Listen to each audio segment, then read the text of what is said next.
خب سوال دیگری که آورده است گفته است خب آیا خون طهارت را می شکند؟ برادرای عزیز و گرامی، این پیش من حاضر یک کتاب هست. نام این کتاب آثار و سنه از علامه محدث محمد ابن علی نیموی که این کس برادرای عزیز حنفی مذهب هستند. خیلی کتابشون هم کتاب معتبری هست، زیرا که هر یک حدیثی را که میاره در زیرش تخریجاش است که کدام مثال در کدام کتاب این حدیث آمده است، اسناد این حدیث چی هست، همشون در زیر همین حدیث ها بیان شده است. زی خاطر در اینجا حدیث های را این حضرت بیان کرده است که از حضرت عایشه میارد، میگد قال رسول الله صلی الله علیه و سلم من اصابه قیء او رعاف خب او قلس او مزی فلینصرف فلیتوضأ. در حدیث آشکارا آمده است پیامبر نازنین گفته است هرگاهی که اگر کدام از شما با پوری دهان وقتی میگردانین قی میکنین میپرتایین یا یک مقدار خوراکی را خوردین رفت در معده و از اونجا با پس گشت با پوری دهان پرتافتین، او رعاف خونه که از بینی جاری می شود، بینین، او مزیون یا مزیه که برادرای عزیز مقصد خواه انا بسیاری وقت انسان در یک چیز مثال فکرش می رود یا با زنش مثال گفتگوی دارد، کمی آبی که مقصد بیرون می شود. حضرت عایشه مادرم از پیامبر نقل دارد که وقتی اینها که در شما که پیدا شد فلیتوضأ، شما از سر نو طهارت بگیرید.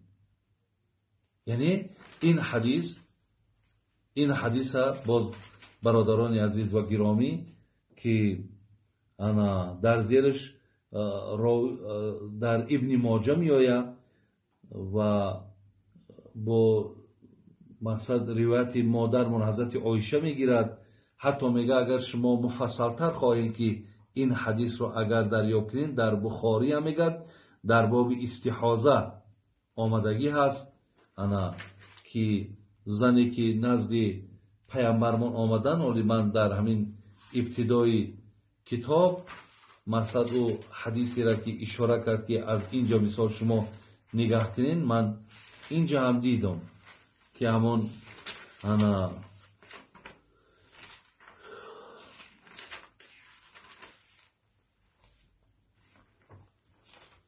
خلاص برادران عزیز، اگر چنده که این مسئله را مقصد در مذهب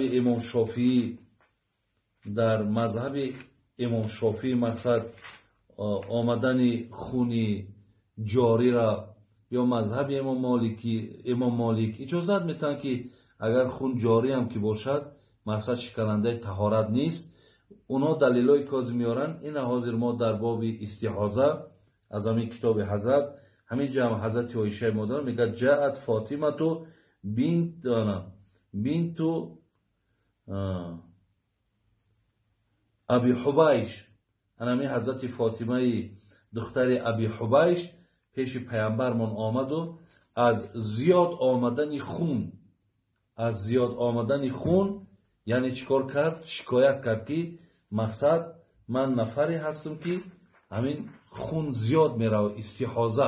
استحاضهش برادرها و خواهرای عزیز یعنی مدت 3 روزه، کمترینش اکثرش 10 روزه. وقتی 10 روز زیاد که آمد او را استحاضه میگن. ولی در آخری حدیث هم مقصد نگاه کردم که پیامبر نازنین هم در همینجا اشاره کردن که یعنی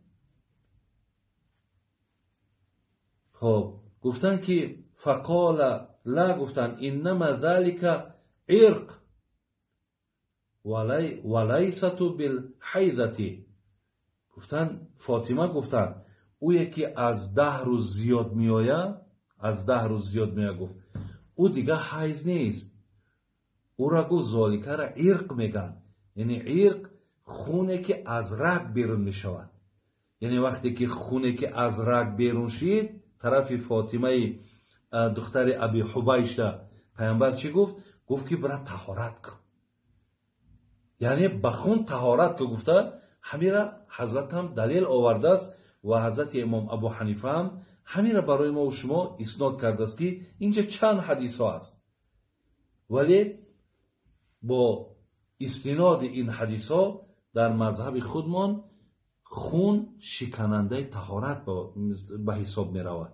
اون امام شافعی هم از غزوه ذات الرقاع از حضرت جابر دلیل میارد که صحابه مقصد نماز میخواندن، زمانی که در بدن او تیر رسید و از جای تیر خون جاری شد ولی وای نمازش مقصد قطع نکرد.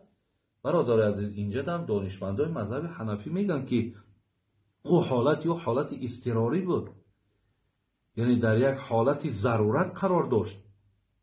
اگر همین خیلی حالت در بالای ما هم که بیاید، ما به همون خون جاری هم نماز ما نمیخوانیم. یکی گپ در سر این است که اولی ما در میدان جنگ نیستیم، آیا تیر در بدن ما نیست؟ در این حالتهایی که امروز ما قرار داریم، برادران عزیز و گرامی، با حدیثی که جناب امام بخاری حتی میارش که این زنی که پیش پیامبر آمد که از 10 روز زیاد شد، دیگر خون استحاضه گفت خون رگ است. گفتیم مقصد این دیگه حیض نیست، زیلیاز از خون استحاضه گفت، یعنی از برآمدن خون گفت. بچه هم دیگر چیکار کرد؟ طهارت کرد. برای همین شکننده طهارت این خون به شما رو می رود.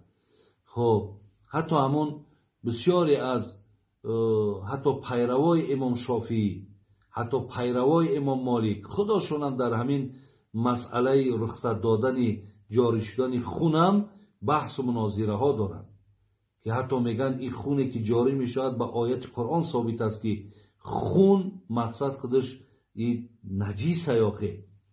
وقتی نجیس که از بدن ما بیرون میشود، یا خون وقتی که در لباس میزند به نماز میکند کو.